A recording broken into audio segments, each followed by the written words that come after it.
From the Lean Enterprise Institute in Boston, this is the WLEI podcast, where we share stories of people making the world better through lean thinking and practice. For more information about LEI, including how we can help you apply lean thinking, please visit lean.org.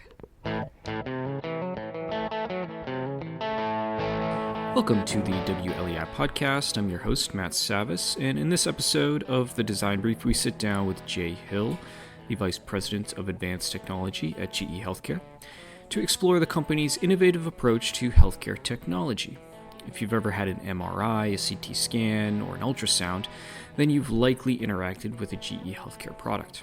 Over the course of the conversation, Jay shares how GE partners with clinicians throughout product development, the vital role of lead program integrators in managing complex systems, and how they align tech trends with clinical needs.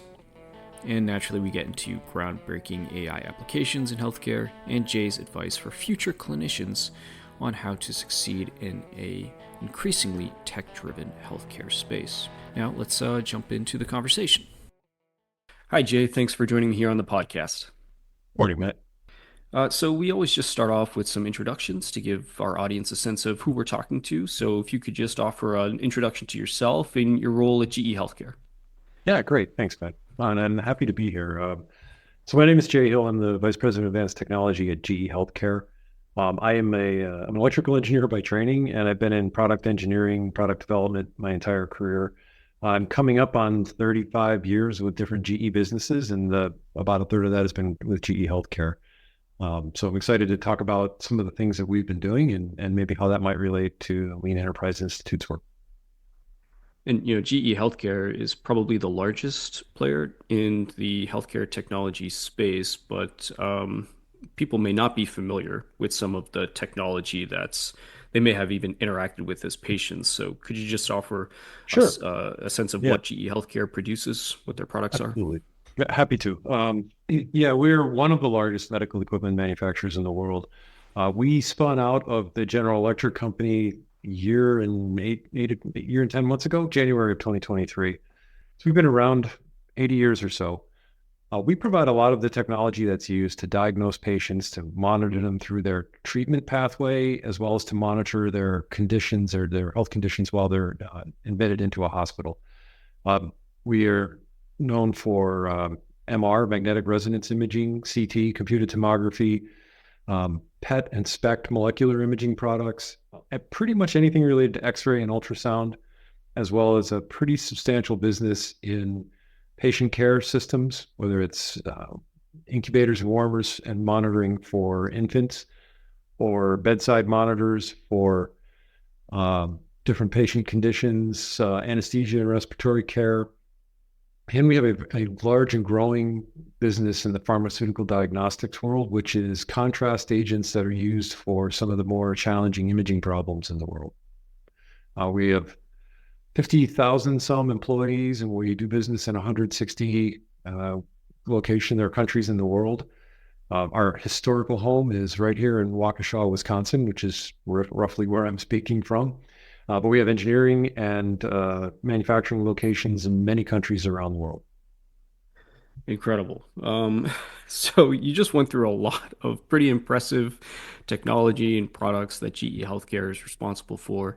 This conversation is part of a series, a newsletter that LEI puts out called The Design Brief, which is all around product development. And a question that I had coming into the conversation is, how does GE Healthcare, especially somebody like you're responsible for advanced technology, what's sort of the process where there's a kind of initial fuzzy idea where all of that gets transformed into a final product? Could you walk through that process behind taking something that is really fuzzy and turning into an actual product? Yeah, absolutely. Well, so the journey in a lot of that starts with our conversations with customers and trying to understand what their problems are. What is it that is affecting their ability to treat patients, or what is it that affects their ability to run an effective and efficient operation, whether it's a surgical suite or it's a radiology clinic or it's an outpatient clinic that's taking in a lot of folks for screening purposes. What is it that affects their ability to deliver care? We have also a number of research teams that get out there and learn about the problems. They may come up with some interesting ideas and test a few of them. So we have a dedicated research team in upstate New York. We have clinical research professionals who are co-located with a lot of our best academic hospital researchers around the world. And we have a kind of we have a process of intaking those ideas that has roughly an annual rhythm, but you can kind of enter into that at any time. So we put together a session that we call it Session T. It's kind of a historical name from GE, and it's about looking down the road to what are the big trends in technology. An example would be recently we looked at how does quantum computing affect imaging. In the past, we've looked at AI. You'll hear it a little bit that we've really embraced AI in a big way, but that was a topic 6 years ago where we looked at how could AI transform the medical imaging and diagnostic world. We put those inputs into a funnel of sorts, and we'll often have teams do some proof of concept work to show that they have an idea for how to solve a problem. Some ideas actually we take to agencies like NIH or ARPA or ARPA-H, DARPA, and we ask them if they're interested. And if it lines up with a problem that they're trying to solve, then we can get some advanced research work done to prove that those concepts are actually going to be effective in solving the problem. Long and short of it is a lot of teams looking at different inputs, understanding what the problem is as best they can, thinking through some solutions, and then as the solutions get more mature, the process tightens up a bit, right? So the process goes from proof of concept in a laboratory to developing of business cases, coming up with financial models that say this is how this could turn into a product.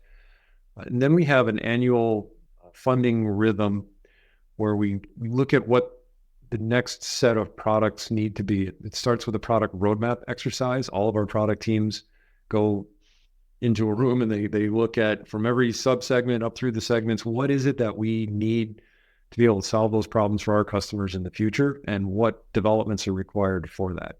So you can kind of think about it as a multi-generational product plan that then leads to the identification of a multi-generational technology plan. In a lot of cases, we're coming up with a solution that still needs some risk reduction on the technology before we can actually make it a product.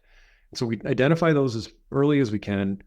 We get teams off in the labs and in simulation, trying to figure out how to design the solution for that. And it eventually becomes what we call an NPI, New Product Introduction Program. And then that process goes through a stage gate process that you may have seen with other companies where you start with a business case, you do a risk reduction of the technology, you do product design, you get to the point where you have a manufacturing transition where we actually call it design transfer, and then it eventually comes out the other end as a product. But all the way through that, we're looking at continually refining the business case, continually refining the technology risk plan so that we understand how far are we from feasibility, and once we're at feasibility, what do we need to do to get the design ready? And at some point in there, we start bringing in our manufacturing and supply chain colleagues too to define what is it that how do we build the product so that it fits into our plants? I think a lot of the LEI members would appreciate all the complexities of bringing a new product into a manufacturing process, and how do you configure a line, how do you configure your supply chain? So that enters into the process there too. So many funnels coming together. Eventually, it gets more and more disciplined, and it becomes more of a program management process to get things through the pipeline. Does that make sense? Well, there's a lot to explore there. So I have some follow-up questions. I mean, one of the initial things that you talked about was you try to understand problems that the clinicians have. So you're trying to make their work easier, or you're trying to enable their diagnostic or just clinical capability. You're trying to enhance those. So how does GE Healthcare work with clinicians? Are they part of product development teams? Are you observing them, or how does that process work? Yeah, and they're engaged in many stages of the process and in many different ways. As I said in the description a few minutes ago, we have a lot of research partners in academic medicine, and we work with them on projects that might be anything from designing a new solution to a particular problem, a new way to create MR images, for example, or the next generation of CT machine, or new methods for handling the alarms in an ICU. So some of it is figuring out the new solutions based on some clinical problem that they have. In some cases, we come up with ideas together. We regularly meet with a lot of our clinical partners in research planning sessions where we talk about both the topics that they're interested in as well as the challenges that they're facing. And we bring in some of the things that we've been looking at too, right? We may bring in a new technology that our folks in the lab are really excited about. And we'll have a give and take session with the clinician and determine if it has applicability for a problem that they're trying to solve. And this is one of the great things about research, right? It's a lot about it's the interaction between someone with ideas for how to solve problems and someone with problems that needs the ideas. And as you move back and forth, you iterate between each other. That's where a lot of the real the magic comes out in an innovative collaboration. So there's a lot of work with our clinical partners in identifying needs and working through concepts to see if they're effective. When we get further down the pipeline, we engage them again. So further down the development pipeline, right, you get closer to a product. Even at the beginning of product design, then we will bring them on as advisors to products. We have medical advisory boards that will meet periodically for some of our biggest projects and give us advice, whether it's on the direction of a product roadmap or it might be on the actual progress in a large program. And I can think of one large program that I was part of where periodically, quarterly, sometimes monthly, we'd have a set of experts, clinical experts, who would review progress of that project, and they would give their advice on what they were seeing. Were we on track or were we not? Their inputs are hugely important to the engineers because now you're hearing from people who are in the clinic every day dealing with the problems that they're facing, and they have a really good handle on what solutions are actually going to be effective. Later in the product development process, when we have an actual prototype, a fairly advanced prototype, we bring them to their clinics. We have evaluation periods set up in our stage gate process where we can bring a product before it's fully released. It has to go through certain approvals to be able to even be put into that environment to make sure that it's safe. But it could be preclinical, right? Pre-clearance. And we'll use that interaction to evaluate how the product works. Does it fit into their workflow? Can they use it the way it's intended to be used? And we also can use some of those engagements to gather the information that we need to be able to apply to FDA for clearance for that product. So right up until the point of preparing, and most of our products fall under the 510K clearance process. Right up until the point of submission of that application, we'll have clinical partners involved in creating the data, analyzing the data that will go into that submission. And then on really big product development, it's a new platform, we'll even have a few key opinion leaders that will get the first systems and put them in place and continue to do some feedback with us under a research agreement so that we can begin to show the way that they're using that product. And they may write papers about it as well. So, it's literally from pre-product concept all the way up until filing for the clearance to be able to get that product cleared for use in the US. They'll be right there with us. Mm. Well, something that strikes me about product development in healthcare is the complexity behind all the integration points, because you have complex hardware, you have complex software, you have clinical applications on people, you have regulatory hurdles that you need to clear. How do you manage all of those different integration points where you're successfully checking the box for everybody?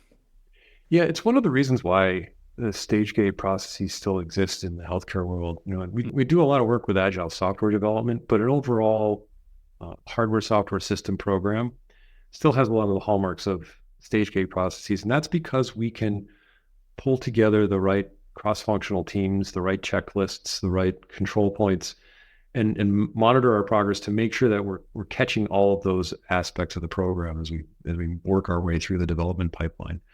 We also, and this is something that we talked a bit about when the LEI team came to visit us recently.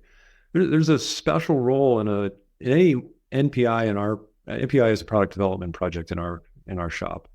In any NPI program of reasonable size, we have a set of folks that we call lead program integrators, and you can think of those as the folks that literally are integrating the work of small projects that make up an overall program. It's a bit of the technical side, right? The specifications and requirements being shared, and is everybody connected on the technical performance aspects? It's also on the schedule and the budget side, right? Are all of the integration points of subsystems into larger systems coming together at the right time? You hit on something it's obvious to us, but maybe not to the outside world. What we do is a really heavy systems integration design effort. Even our smallest projects have the hallmarks of complex system design, but many of the things that we build have thousands and thousands of parts. And so they come together as sets of subsystems, not that different from the automotive world, right? But highly complex systems that are made up of smaller, less complex subsystems down to very simple subsystems. And so we configure the engineering process around the system integration that goes that brings all of those pieces together. And so if you follow the process from beginning to end, you'll also see the structure of systems engineering. It starts from defining the design inputs and how do the design inputs flow through from system level requirements to subsystem requirements, all the way down to the lowest level requirements in the product. Then we have the teams configured with these lead program integrators, like I talked about, to make sure that those subsystems are working, the teams that make up those subsystems are working together. And then when we get to the very end and we do our validation and verification testing, we also do that at a subsystem level. We'll do it at unit level, we'll do it at subsystem level, we'll do it at full system level. And so that system integration view, it very much drives the work that gets done and the way we organize the teams around the work. Well, it sounds like that system integrator role is similar to what Toyota might call a chief engineer, the person who sees a product through from start to finish and is responsible for working with all the different functions to pull together, in the case of Toyota, a vehicle. What sort of traits do you think are important for somebody in that role? Yeah. Well, I mean, the first and foremost is sort of obvious, right? But it's system thinking. It has to be somebody who thinks about the product in terms of a set of subsystems that come together and can think about that hierarchy, right? There's a constant reduction down into smaller and smaller. It's almost a fractal sort of a thing, right? Where you're going from a large system to a small system that has some hallmarks of the large system to another small one. You need someone who thinks that way. You also need to be able to synthesize a lot of different inputs, because you're going to be getting, you'll get inputs from a mechanical engineering team who might be looking at anything from stress and strain to thermal transfer, heat transfer, and thermal design constraints. An electronics team who has some compute performances and the performance requirements, and electrical distribution requirements, and all of that is affected by and affects the heat transfer. So, multidisciplinary folks who understand those pieces and can think about how to synthesize all the different inputs from different technical domains, they're also very important in our teams. Just thinking about your role as VP Advanced Technology, the advancement in technology over the past. So I'm only 38 years old, but I feel extremely old. I feel like I'm getting older every single day. I mean, I grew up with there was dial-up internet when I was in high school, and now I have access to AI systems at no cost or very little cost. The transformation in technology over the past 20 years has just been staggering. Mobile computing, cloud computing, now AI. So, and it's not even just any one of those, it's the combination of those things that enable all sorts of magical things in this world. So how do you evaluate or even forecast what lies ahead and where GE Healthcare should be looking to research or put its resources? How do we stay aware of what's happening? So we do have identified owners of different technologies in each of our product teams who are out there prospecting to see what's happening, right? What are the trends that are going on? We stay close too with a lot of technology leaders in the world. We've had a great relationship with NVIDIA since the very first days that GPUs were used for image reconstruction. I think one of our teams were one of the first to be able to work that, and they worked very closely with NVIDIA to do that. Today, all of the healthcare equipment providers are working with the hyperscalers of the world to understand how cloud computing and distributed computing can help them. So first thing is stay plugged into what's happening in technology. But the other thing is, the other key part of it is to go back to those customers we talked about earlier, those clinicians, and just, if we understand their problems and we have some idea of where technology is going, then you can project into the future where those two things intersect. And I can give you an example. Most of what we do in image processing today is touched by, in some way, is touched by artificial intelligence. So 10 years ago, when the convolutional neural networks and deep learning started to become really tractable and have a real impact on specialized problems, we started paying attention to that. 5 or 6 years ago, actually, we launched our first approved application for deep learning applied to image reconstruction in order to improve images. And then since then, we've just continued to follow that accelerating pace and find more ways to apply that to our problems. And some of it comes from understanding that what we do is basically processing information, right? We build a lot of really cool equipment that does some really wild things with physics. But in the end, what we are doing is extracting information to be able to present to a physician so the physician can make a decision. Well, when you look at it that way, then you start thinking about much of what we do as an input to a computing problem. And then you start thinking about, well, where is computing headed and what can we do that with computing that can make our jobs more effective. There's also the cost side of it. So we mentioned earlier, right, it's a big deal for us to try to figure out how to help our clinical partners be more efficient. And that drives a lot of the discussion around new computing platforms, more lower power compute, moving to the cloud computing, and the ability for cloud computing to bring huge scale at a reasonable cost. So, there's some certain basic trends that we want to be on top of. And we look at those trends in terms of how they're going to either allow us to make our machines smarter or to come up with a better decision or help clinicians come up with a better decision or move more data faster.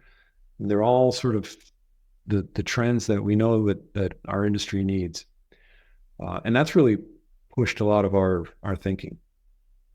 The other, we mentioned it earlier too, but this process of session T and how that leads into product road mapping. I'm sure you'd find similar things at other organizations, but it's really about experts who understand a problem, spending time thinking about matching up the trends that they see in technology development with the problems that they have. And some of those folks are very, very, very advanced experts in embedded computing, for example. And how does that help? Or there might be some folks they're looking at the physical interaction of X-ray photons with detector materials, and they understand how that works. And they're spending time looking at what's happening with new material developments in the world. And then they bring that back into that process that we talked about earlier and said, yeah, I think this could transform X or Y in what we're doing. It could increase our speed dramatically. It could reduce the noise, which improves image quality. It could take the cost down. It could improve yield in the factory even. One of the things that we look at is how much does it cost for us to build a product? So improving yield in the factory is a big deal. Some of that comes from the great work that we do with the Lean Enterprise Institute, and some of that comes through technology advances that allow us to get to a platform that's easier to make. Well, it sounds like it all comes down to, are you solving a real problem or not? But how hard is it to make sure that you're not developing technology for technology's sake and you are actually addressing a problem? Because I imagine the investment you're about to make, it's not small, it'd be considerable. Yeah. There's a lot of deliberation that goes into the investment decision. And there is, there's always a chance that what we're doing turns out not to be all that useful in the outside world and we have to put the brakes on it. Um, it's, when you're curious and you have curious people looking at really interesting phenomena, sometimes you'll find that you're in the science for its own sake. There's nothing wrong with that. It's just our mission is to bring product to market. So, between the small groups that get together and talk about that technology to the way it works its way up through a product roadmap and the way that then gets put through a pretty rigorous debate process around funding, that's what helps us stay focused on things that will actually make a difference for our customers and will deliver some value to them and to us. Hmm. Well, we've discussed AI a couple of times here, Yeah. but what do you think are the most exciting applications of AI in healthcare technology? Yeah. So AI is, as we speak, it is transforming healthcare. Um, there are more than 500 applications that FDA has already cleared for use in the world of medicine. Radiology kind of leads the way as a field because radiology is a lot about image processing, right? So it lends itself really well to that. And I would say the radiology community gets credit for jumping on board quickly, recognizing the power of these tools. So we're in a wave right now where we're seeing devices get smarter. Workflows are becoming more automated and smoother. Excuse me. And I think that's one of the things that excites us now. The future, however, gets when you put those things together. So we have a strategy we call D3: smart devices, it's digital capabilities, and it's a disease focus. So if you have a smart device, you integrate the information flow in a clinical pathway together, and you focus on the needs of a disease state. That allows you to apply your AI in a way that has real impact on patient outcomes. And you see a lot of this happening around us today in our shop and elsewhere where folks are taking AI now to solve bigger clinical problems, more inputs, more data. Large language models lend themselves to being able to bring in all this information about a patient. Our CETO recently spoke at the health conference about how that can transform moving a patient through their journey, right? From identifying population at risk to identifying individuals who have a particular disease to bringing them through their treatment plan and managing the adverse effects of medications. And that's where the industry is headed right now. It's how to bring as much of that information together, use the technology of foundation models and large language models to be able to make sense of all of that information, and then turn that into treatment decisions, monitor the treatment, and adjust those treatment decisions as we go. To me, this is really where the future lies for healthcare. Let me see if I understood that correctly. It almost sounds like AI becomes a sort of systems integrator for the patient, where if I'm seeing, let's say, 3 or 4 different doctors, they may be at 3 or 4 different facilities. I'm not necessarily talking to those, but I still have a single patient record. There are lab tests that are involved with that. There's all sorts of, not to mention whatever wearable I may have on.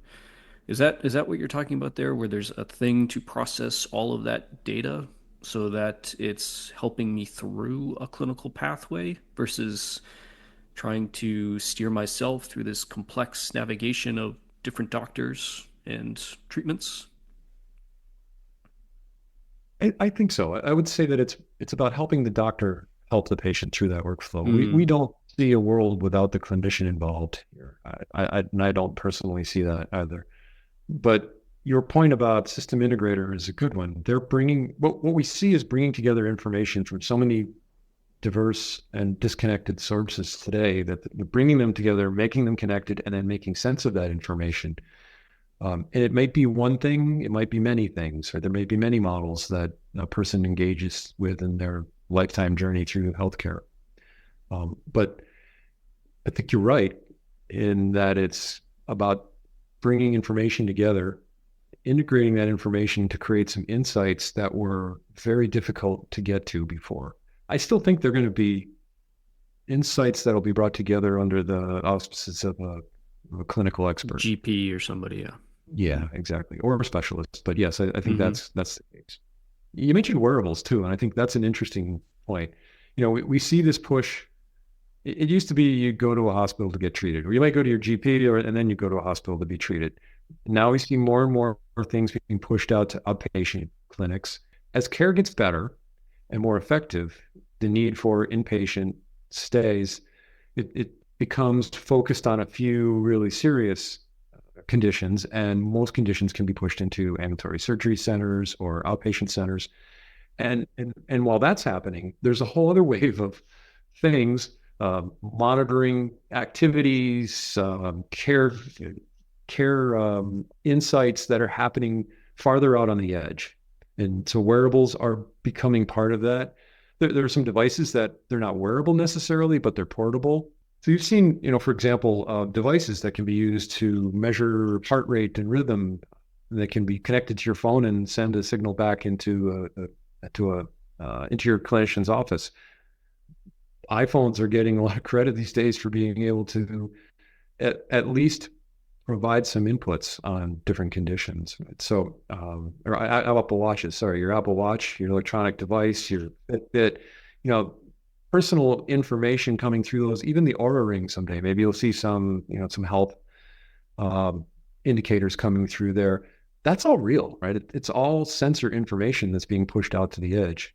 So, I think that's another aspect of what we're seeing. So while we have the ability, the compute ability to make sense of a lot of different sensors, we also see the sensor technology evolving to be able to push as much of that out to the edge as possible, which is where it's less disruptive to people's lives. It's more likely actually to be sampling them more often than an episodic visit to a doctor's office. I think there's a lot of value there, and we see that trend just continuing into the future. Well, just going back to the relationship between the technology and the clinician, we spoke a couple of weeks ago, and we were talking about whether or not technology can replace clinicians, and you said something like technology won't replace the radiologist, but the radiologist who doesn't know how to use, actually it was AI, who doesn't know how to use AI will get replaced by a radiologist who does know how to use AI. So, if you were, thinking about up and coming medical students, clinicians early in their career, what sort of advice would you be giving them about how they should view their relationship between their practice and the technology? Yeah, I would suggest that they learn as much about how the technology can help them as possible.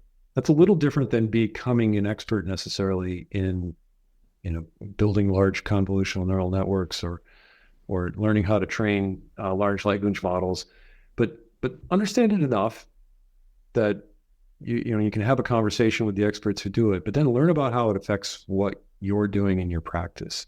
I think it's here to stay, right? It is a part of our fabric already, and it gives them so much more capability. We talked about our customers being more efficient. Well, an aspect of that is, let's take the example of dictation. Today, most dictation is already interpreted by speech recognition software. The next phase of that is likely to be summarizing the output from dictation and the visits, right? So what you see typed into your EMR today will become more and more automated. The insights that are developed for the clinician will become more and more automated. That doesn't pull them out of the loop, but it does allow them to be more efficient in providing those insights. There's another use case that I love, which is, a lot of radiologists always say to us, why do I have to read normal images? And I don't think we're suggesting that radiologists reading images is a bad thing, but they do spend a lot of their time looking at images that don't have any obvious presence of disease, especially in, say, a screening context. If you're screening people in a mammography clinic or chest X-ray screening, thankfully, a lot of people that go in for screening don't actually have disease or don't have the disease that they're looking for. So their ability to do that quickly with a tool that helps them understand and focus their attention, that is something that we're hearing a pull for in the clinical world. Where the clinician is able to really focus their attention on the images that are showing problems. That's right. Well, I will say one of the best use cases. So we were talking with somebody from Epic, and the first thing the doctor does when you sit down with them is they pull out the computer, the laptop usually, and they start typing or pulling up the medical record, and their face is directed at the screen. It's not directed at the patient. And one of the most exciting things was, well, if you can automate all of that entry, the machine listens to the conversation between the clinician and the patient, and a lot of that gets processed by AI and input automatically into the EMR. You're able to reconnect the clinician to the patient.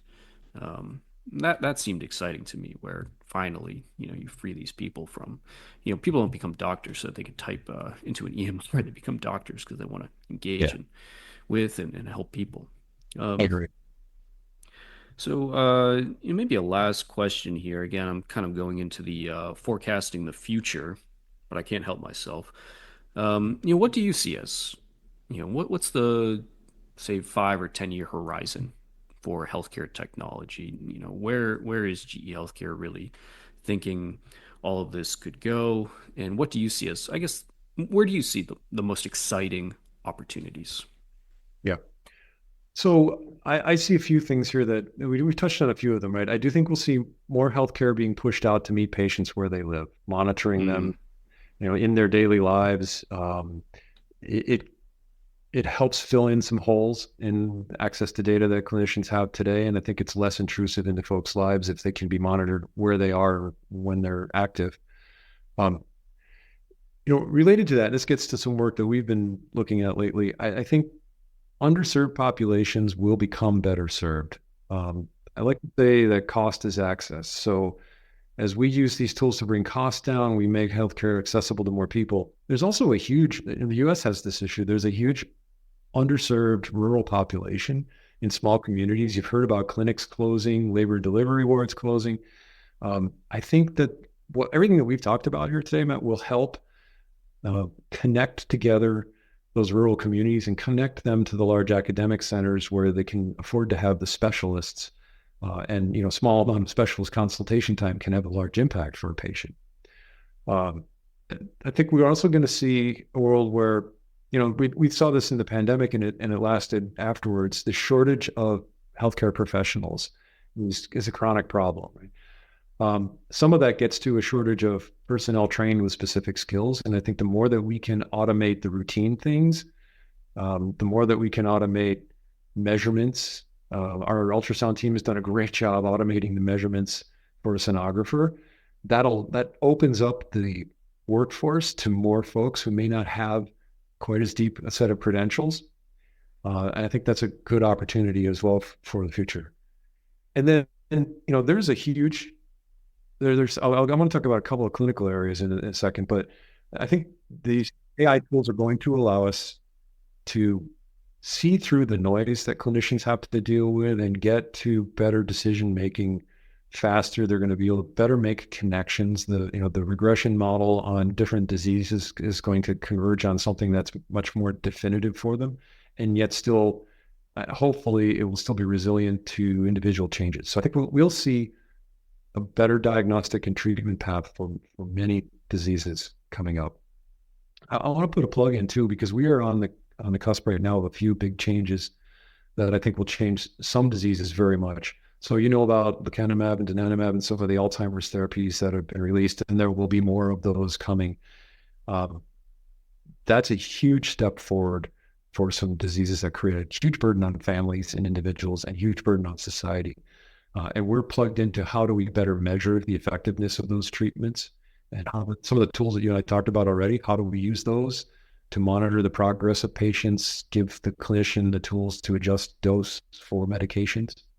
Another one that's coming right now is the whole world of theranostics, where the same radiochemistry that we use to measure and stage the progression of cancer in a PET or a SPECT machine can now be used actually to treat the cancer and attack the tumor. And there's I think there are 20 or so agents that are going through the late stage pipeline for approval. If they get approved and hit the market, some of them will, then I think we'll see the next step forward in cancer care. It'll be, this is my view, it'll be one of the biggest steps that we've seen since immunotherapies were available. Wow. Yeah. So, and keep your eyes open, because the space around us is changing, and one of our challenges as a provider of devices that are used in the diagnostic and treatment pathway is to be able to continue to evolve those systems so that they give the most information possible to those clinicians so they can make the best decisions. Well, I think that's a great place to end it, on a positive note about the future of healthcare. It sounds bright, but I want to thank you again, Jay, for joining me here on the podcast. It was a fascinating discussion. Great to be here, man. Thanks for inviting me. And hello to everybody out there. I'd like to thank Jay for joining me here on the podcast. And to learn more about all things lean product and process development, subscribe to our weekly newsletter, The Design Brief, on LinkedIn or lean.org. And thanks to you all for listening. Until next time.